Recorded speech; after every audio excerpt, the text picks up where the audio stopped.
Today marks a very important in history of Mabitag Masonic Lodge number 481.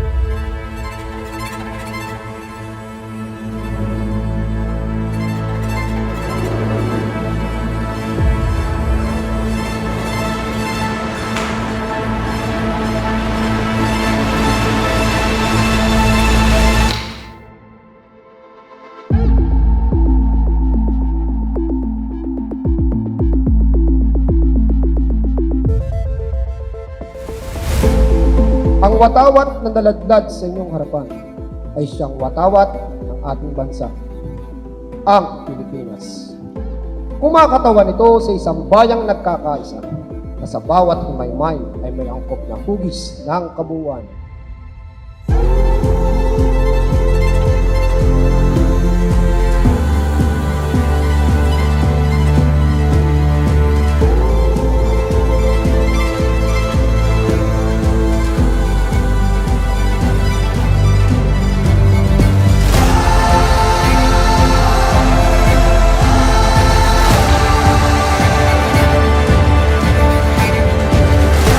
Tatsulok, ang araw at ang tatlong mga bituin na bumubuo ng ating watawat ay liwanag ng mga sagisag ng pagkakapatira ng mga tao sa ilalim ng patnubay ng pagiging ama ng Diyos. Every Masonic Lodge Hall is a sacred place, a place of reverence.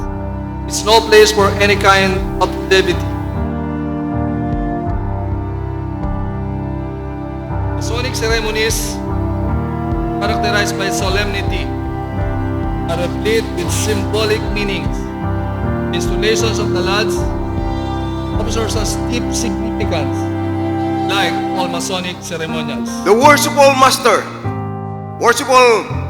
Master Joel Aguilar Sarmiento.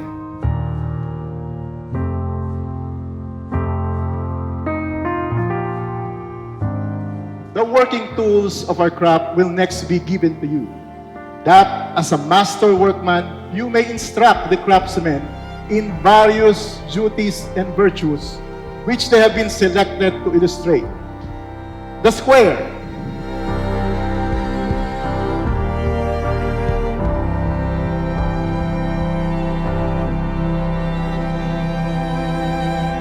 Words are not enough to express the immense gratitude in my heart for your presence and support in my life and journey as master.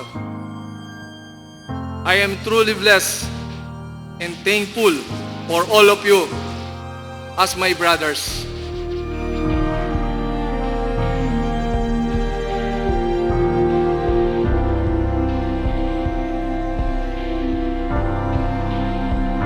Leadership is a choice. It is the culmination of hard work. Hindi po siya basta-basta dumarating na lang. Kung si Kuya Boots ay may walang hanggang paalam, ako po yung walang hanggang pasasalamat.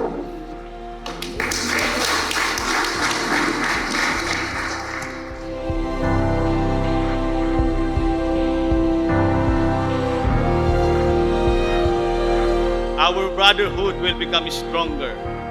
Problems become solvable, and hope becomes possible when we unite with a common purpose. Because alone we can do little. Together we can do much. Together we will rise. Together, Mabitag Masonic Lodge number 481. Mabuhay ang Masonirya. Mabuhay ang Mabitag Masonic Lodge 481. Basta mabitag, matatag!